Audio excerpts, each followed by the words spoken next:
Thank you everyone for joining us here today on the Community Insider. Today, one of the major concerns from both current and also future residents of Melbourne is the future of Melbourne. So I'm Jason, I'm the community representative. This is Tim, the chief economist of JP Group. This is Davis, the city planner of Victoria State Government, and this is Jacky, the CEO of Newcom Buildings. So according to the Economist Intelligence Unit, the EIU, Melbourne has recently just lost their title in 2018 to Vienna for being the most livable city in the world for 7 consecutive years. What do you think is the reason behind this loss? Is it because of traffic congestion? Is it because of overpopulation within the Melbourne CBD area? Or is it because of the increase in property prices? So Tim, as an economist, what do you think is the factors that influence this decision by the EIU? In my opinion, I believe the traffic congestion is one of the main reasons why we lost our title. And the problem of congestion actually is highly related to our current city model today, which is the monocentric city model. And before I go further, I want to explain what is the monocentric city model first. And it's the graph of the monocentric city model. And as we can see, this city model has only had one dominant center in the middle. It is what we call CBD. The CBD contains all of the high-order services, and it is the source of the job supply. So that means everyone needs to travel to the CBD if they want to access the jobs and the services. When we have a look at today's Melbourne, and actually we will find that Melbourne actually is a monocentric city, especially in terms of the employment. It is the map of the job density in Melbourne in 2017. As we can see on the map, CBD has the biggest area of the highest job density. That means CBD has the most job opportunities compared to other areas. So if the people want to access the jobs, especially for those living in Melbourne West, they need to travel to the CBD to get the jobs. As a result, it will put more pressure on the road use during the rush hour, and it causes traffic congestion finally. As we know, traffic congestion will decrease the productivity of the city because of the time we waste in the traffic jam and also the cost we suffer, such as petrol. In order to make Melbourne to be more productive and achieve the sustainable growth, and the problem of traffic congestion must be solved. And I believe transforming the city model from monocentric to polycentric is one of the possible ways. And this is the graph of the polycentric city model. In this model, and we can see apart from the dominant center in the middle, there are several subcenters as well. And those subcenters will provide jobs and the high-order services. So that means CBD is no longer the only choices for the job and services. As a result, I believe that will relieve the traffic pressure on the roads, especially in the CBD area. So I believe that will be one of the possible ways to make Melbourne to be more livable. So Davis, what is the government doing to transform Melbourne back into the world's most livable city once again? Do you think that transforming Melbourne into a polycentric city will solve this issue? As a planner, I believe making the city more decentralized is one of the ways to make Melbourne more livable. And we have a plan of Melbourne today. It is the plan we aim to transform the city more from centralized to decentralized, which means we no longer have one urban centers, but multiple urban centers. And Sunshine will be our first experiment target. Why would we choose Sunshine? Because Sunshine is about 12 kilometers away from Melbourne CBD. It has a well infrastructure network. Otherwise, if the distance between two centers is too close, people will tend to choose the Melbourne Centre instead of the Sunshine Centre. Therefore, sufficient distance keeps both sides competitive and attractive.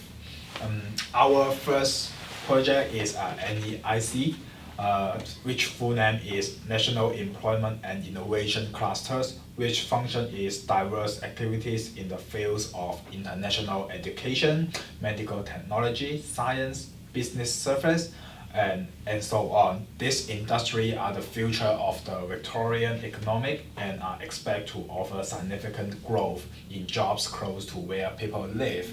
And second activity is metropolitan activity centers. These centers is a major commercial and retail center that will cater for employment and residential growth by offering development opportunities in close surrounding to extend transport link. For example, the center will provide with the high order service like hospital and health center. There are also some government office like police station, courthouse, and so on, also providing within the government service center. For the education part, Victorian University, Sunshine Campus, Sunshine Senior College, and Sunshine Primary School, which can build a complete school network. Also, for the retail industry, there will be 2 major shopping centers and an extensive traditional shopping strip will be building out. So, Jacky, as a developer, what is your opinion on this vision that the government is proposing? One of the main points the vision has pointed out was to increase provision of education.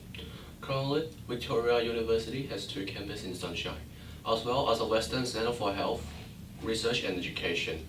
In the future, where the population of Sunshine continues to grow, this will allow us to develop more medium-density housing, such as student accommodation and apartments, for the needs of the increased population. Because the population has increased, it will not create a surplus in the supply of new homes. Furthermore, in order to cope with the rising population, more commercial properties such as retailing and servicing must be built. The most suitable solution is the mixed-use zone and the commercial-free zone, where Sunshine does not have either of it. The council must assess on the current available lands and the potential these lands can bring. By implementing these zones, the outcome would turn Sunshine into an area that will attract a large number of investors, which is the outcome that Plan Melbourne would have wanted. So, as a community representative, I received many emails from the community of Sunshine, and one of the most asked questions are affordable residential property prices. So Tim, can you briefly explain how it can be ensured that the residential housing price stays affordable? Yes, but firstly I want to divide why the housing price will be going up in Sunshine. Actually, that's because of 2 reasons. The first one is there will be less land supply for the residential use in the future. Once the NEIC is settled and more mixed-use zones have been introduced in the area, that means land supply for the residential use will be decreased. And let's have a look at the graph here. As we can see, once the quantity of the residential land supply drops, the price of the residential land will be increased from PH to PH1. So since the land price increased, as a result, the housing price also increased. And the second reason of why the housing price will be pushing up is more demand for housing in the area. Yes, since people want to live closer to where they work, so that means they have more housing demand in the area. And the graph here will show you like how the demand increase will push the price up. Although the housing price will be increased in the future, but I believe there are something we can do. For example, increase the housing supply in the area. Now you may feel a bit confused, yeah? Because I just mentioned the supply of the residential land will be dropping in the future. How can we increase the housing supply? Yes, we can. We can like increasing the housing density, which means more housing will be available, even the land supply still maintain the same. As we can see the graph here, since we increase the housing density, the supply curve will be more elastic. And we can see here now, the housing price will be going down once the supply curve become more elastic. That means more supply in the area. So, Jacky, as a developer, can you explain how to make the property price more affordable? One thing people may concern about turning Sunshine into an NEIC is the rising housing price, which leads to lower housing affordability. Report by CoreLogic stating that the median house price in Sunshine is 735,000, while the median price per unit is 330,000. However, new developments in residential growth zone are mostly townhouses and units. They're much more affordable to the locals compared to buying a house. also giving locals more choices to choose from. As a developer, we will ensure that new homes built will be close to public transport, retailing, and service. And we will have to ensure that the supply of medium density properties must be kept at a constant rate, making sure that locals will not be in a dilemma when they choose a new home. So another concern of the community of Sunshine regards to the situation of traffic congestion in the area. So Davis, what can we do to solve this issue? Yes, as most of you can see the impact from the NEIC project, actually it can relieve some of the traffic congestion issues because the new centers means new job opportunities comes out. It diverts the population from the CBD who searching the work. Assuming this group of people can find their job in Sunshine, they will travel to Sunshine instead of traveling to city, which made the area more congestion during the rush hours. In order to solve these issues, we will suggest people to use public transport by adding more bus lines and improve the train system service, such as building more metro tunnels and try to providing the perfect transport station system to local and surrounding residents. In the future, we will try our best to solve the traffic congestion issues as possible. Well, today we learned some new insights regarding to the future of Melbourne and also Sunshine. I'm Jason, and join us next week on Community Insider for more insights.